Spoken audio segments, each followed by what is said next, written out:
I think the question I get most often is there a Bobby Byrne? And there is. He's my partner. He started the business. We started in July of 1973. Wow. Yeah, and so in a couple of weeks we start our 41st year in business.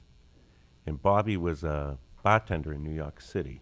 Worked at the White Horse Tavern, Elaine's, a lot of different neighborhood style places in New York City.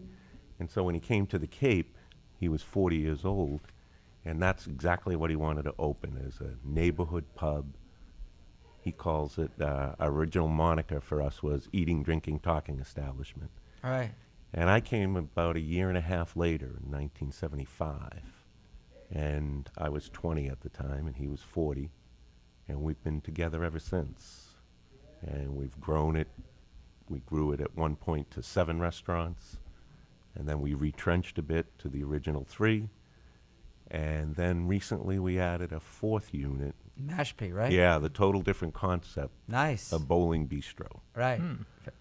So Bobby's That's idea. the one for Rich and his Yeah, kids. Yeah.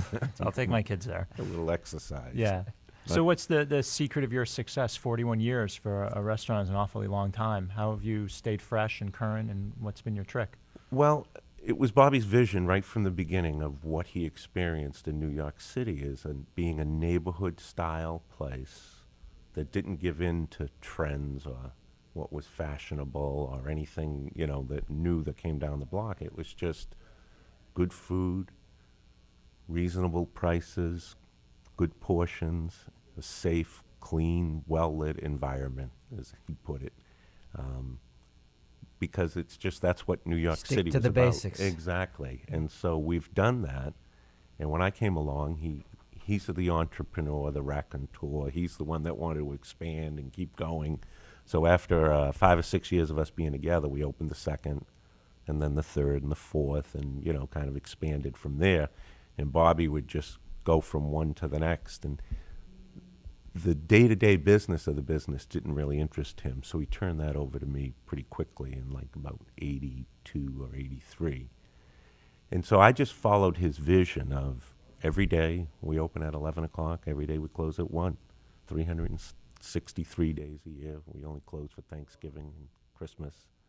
So it's just consistency. So speaking of the boom years, over 41 years, there's been the ups and downs in the economy, which certainly affects the Cape. How have you gotten through that? What have been your strategies during the rough times? I'll tell you, we've seen it all. We've been through everything in 40 years. And just when you think you've seen it all, something new comes along. And so you just stay, you have to stay flexible. Bobby's always said to me, the dinosaurs couldn't adapt, so they became extinct.